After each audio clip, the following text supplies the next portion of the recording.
Nggak usah Pak. Kalau nggak percaya Bapak naik pesawat terbang. Siapa yang udah pernah naik pesawat terbang? Kapal terbang.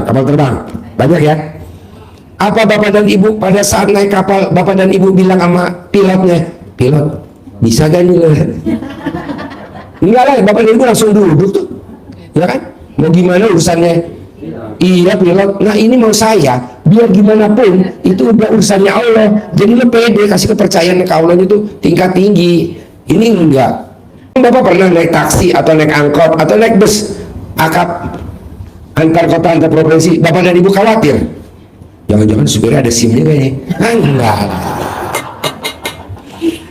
Iya, bisa gak yang 3 ini jangan dilanggar?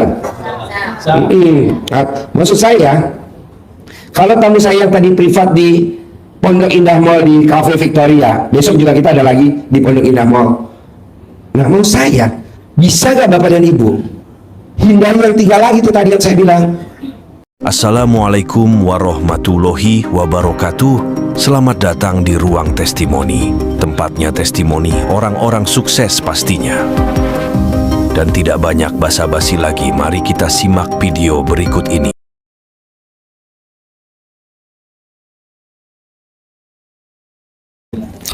Pokoknya paksain Pak, Bapak dan Ibu, kan kita nggak bisa lihat semua gini. Jadi kalau memang Bapak dan Ibu hajatnya alot, hajatnya di atas 100 M, coba kita privat. Tadi lihat kekurangannya apa ya, dilihat kekurangan, tambahin lagi. Tadi kita di Pondok Indah Mall di Cafe Victoria, sebelumnya kita di Mall Sentul di Natrabu. Tapi kan alhamdulillah banyak yang terkabul. Nah Bapak dan Ibu, paksain ilmu RDI jangan dilanggar dulu. Apa tuh kalau pengen cepat terkabul? Paksain bangunnya jam 00, paksain gimana caranya. Terus senyum, ini kan senyumnya mahal. Pak Haji biar senyumnya murah gimana? Tangan kiri taruh di selakangan aja. Kalau nyetrum enak.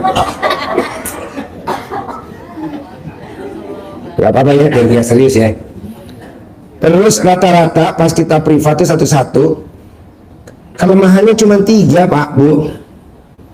Nggak boleh khawatir, nggak boleh berharap, sama nggak boleh takut. Ini kan Bapak dan Ibu khawatir besok rumah saya dilelang apa enggak ya, itu khawatir, nggak boleh. Besok anak-anak sekolah ada uangnya enggak ya buat uang saku, nggak boleh, itu namanya khawatir. Jadi rata-rata pas kita privat satu-satu di mapping, satu-satu di mapping, nggak taunya rata-rata penyebabnya yang lemot khawatir jatuh tempo. Nggak boleh lah, kan udah ditulis di kontraknya setahun yang lalu. Kalau kita leasing mobil, kalau kita leasing motor kan udah ditulis tanggal sekian jatuh tempo pembayaran cicilan motor. Kenapa Bapak dan Ibu khawatir? Nggak boleh lah. Jadi Bapak dan Ibu menghina Allah itu juga nggak bakal hajatnya cepat lemot. Saya kayaknya nggak pernah itu, Pak Haji nggak pernah jelek-jelekin Allah. Masa apa bilang? Khawatir besok nggak pegang duit, khawatir besok nggak bisa beli beras, khawatir besok nggak bisa bayar listrik, khawatir besok nggak bisa perpanjang SNK, itu namanya udah menghina Allah. Kan ada Allah, santai aja, pede gitu loh. Ini kan enggak, tadi saya lihat yang privat-privat, aduh mukanya jadul-jadul. Nggak yang laki, nggak yang perempuan, mungkin datang nih tadi di Aeon Mall. Kalau tadi di Cafe Victoria Pondok Indah Mall memang yang eksklusif, yang hajatnya di atas 100 miliar. Kenapa kita nggak digabung Pak Haji sama dia? Nanti pasien saya malah terkontaminasi. Udahlah, ya, yang hajatnya ringan-ringan di sini dah pasti terkabul. Kalau hajatnya di atas 10 M sampai 100 M kita disentul deh. Nah karena tadi ada yang omsetnya di atas 100 M, ya udah kita pindah di Pondok Indah Mall di Cafe Victoria. Nanti selamanya gitu aja. Jadi kita undang Bapak dan Ibu ke Cafe Victoria. Nanti yang bayar siapa Pak? Ya saya, free lah. Aku nggak punya ongkos, ya nanti diongkosin. Khusus berangkatnya aja ya.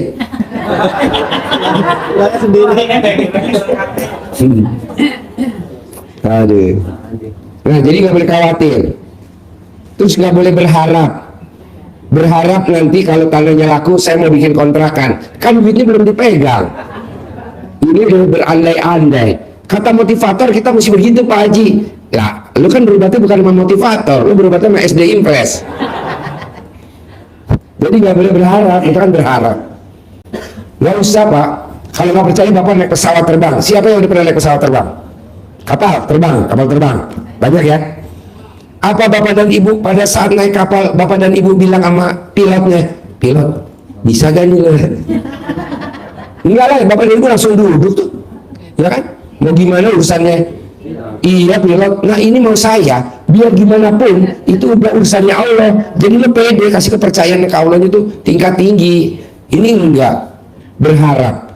Emang Bapak pernah naik taksi, atau naik angkot, atau naik bus, akap, antar kota, antar provinsi, Bapak dan Ibu khawatir? Jangan-jangan supirnya ada SIM-nya kayaknya. Enggak. Iya, bisa gak yang 3 ini jangan dilanggar? Maksud saya, kalau tamu saya yang tadi privat di Pondok Indah Mall di Cafe Victoria, besok juga kita ada lagi di Pondok Indah Mall. Nah, mau saya, bisa gak Bapak dan Ibu hindari yang 3 lagi tuh tadi yang saya bilang? Berharap, khawatir, sama takut. Kita kadang baru dengar suara motor di depan rumah, udah lari ke dalam. Mama, kenapa Pak? Itu tuh, ada iblis. Baru dengar motor berhenti di depan rumah. Itu takut. Rentenir.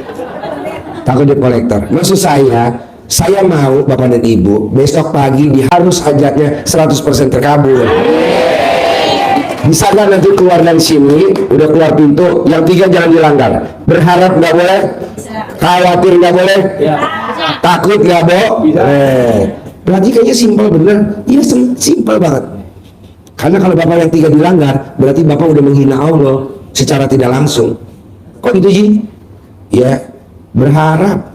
Pak Haji, terangin dong kalau berharap kayak gimana sih contohnya? Bola baru tendang sama kiper, cush, masih di atas. Kitanya udah masuk ke daerah lawan. Apa kata hakim garis? Nah, permoden. Ada? Jadi yang 3 jangan dilanggar ya. Berharap. Yang kedua apa? Yang ketiga. Ulangi lagi, yang kenceng biar kompak. Tidak, Bu. Nah, bisa kan? Ya. Nah, terakhir saya mau Bapak dan Ibu sama seperti tamu saya yang tadi diajarin di Cafe Victoria Pondok Indah.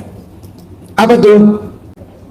Saya paksain sedekah subuh jangan sampai bolong. Mau berapa Pak Haji? Bebas, minimal 100.000 minimal. Saya nggak tahu, atur aja deh. Nanti kan saya jadi nggak makan Pak Haji. Ya makanya makannya sepiring ber-6. Anak 4, suami istri ya. Kedua, paksain sedekah Jumat barokah, jangan bolong. Atur tuh gimana caranya. Terakhir, sholat ba'diyah qobliyah jangan bolong. Apa sih Pak Haji bonusnya kalau kita sholat ba'diyah qobliyah nggak bolong? Ibarat burung tuh sayap Pak. Sholat ba'diyah qobliyah tuh ibarat burung tuh sayapnya. Burung yang punya sayap nggak dipakai buat terbang, namanya burung apa? Burung males. Orang dari sini ke situ 3 terbang doang, ini malah jalan kayak. Wah elah. Iya, saya kadang gregetan tuh Pak. Bapak yang utang, saya yang gregetan. Iya. Bawahnya pengen gue lunasin aja nih yang di ruangan. Tapi lakukan dulu dong, sholat ba'diyah qobliyahnya jangan bolong. Iya. Berat gak sih kalau sholat ba'diyah qobliyah dikerjain, berat gak sih? Iya. Kedua, orang yang sholat ba'diyah qobliyahnya nggak bolong tidak akan kena kiriman santet. Tuh, lumayan ngeringanin saya, jadi nggak ada pasien santet datang. Kan udah ditolak dulu. Ini ujuk-ujuk Pak Haji, aku disantet. Salat, nggak mungkin santet nyerang untuk yang hidungnya pesek. Maka bersyukurlah orang yang hidungnya pesek, santet nggak bakal merekam. Setuju gak nih sholat ba'diyah qobliyah jangan bolong? Berat apa gak nih? Enggak ya. Soalnya Pak, di mana-mana Pak, Bapak berobat kemanapun, mau dia dokter, mau siapapun, dia nggak menyarankan sholat ba'diyah qobliyah, nggak nyaranin. Karena kan itu bukan sholat wajib. Tapi kalau di RGAI wajib. Iya, harus sholat ba'da qobliyah. Paksain. Bonusnya apalagi sih Pak Haji kalau sholat ba'da qobliyahnya dikerjain? Cicilan motor, ada aja jalannya buat uang mbak datang buat bayar. Cicilan mobil, cicilan rumah. Terakhir cicilan apa coba kalau kita rajin sholat ba'da qobliyah? Cicilan apa tuh yang lunas? Cicilan istri. Jadi istri yang utang, suami yang bayar. Lumayan. Nah, yang menanya boleh. Selamat malam Pak Haji, aku Acen dari Bogor Selatan. Aku bulan 10 tahun kemarin visa Australia aku ditolak. Aku pikir berapa hari lagi aku mau ngeplay ulang. Ya. Minta pencerahannya. 1, 2, anak lakiku kan nggak kasih aku pergi, tapi kan aku mau pergi, aku pengen kerja. Ibu mau pergi kemana? Ke Aussie, Ke Australia. Australia. Australia. Anak ibu nggak ngizinin. Yang laki Yang lagi mah anak ibu berapa? 3. Oh ya, terus?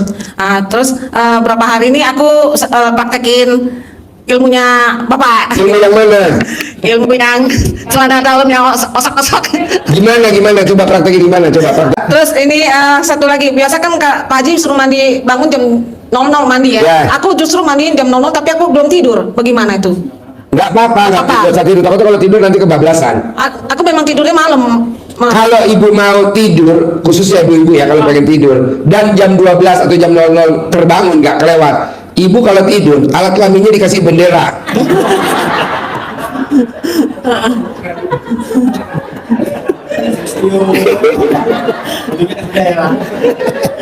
Belum pernah kan? Belum. Iya. Terus satu lagi aku praktekin Pak Haji. Tuh colek. Tapi aku ituin ke paspor gitu loh. Gimana? Terus aku ikut 9 kali, terus aku Di paspor? ya, Waduh, tuh paspor gambarnya apa? mutilasi ya. Jangan-jangan tuh paspor bukan gambarnya burung Garuda.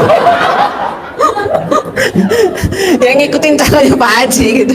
Bersyukurlah karyawan imigrasi yang bisa memegang paspornya si Ida. Ganti nama ya. Harapan saya, semoga siapa saja yang telah menonton video ini jadi terinspirasi, dan saya doakan semoga semua hajat Bapak Ibu semuanya bisa cepat terkabul, dan saya doakan Ibu Bapak semuanya bisa secepatnya datang ke RDIY dan bertemu dengan Pak Haji dan anak-anak yatim tentunya. Amin amin ya rabbal alamin. Assalamualaikum warahmatullahi wabarakatuh.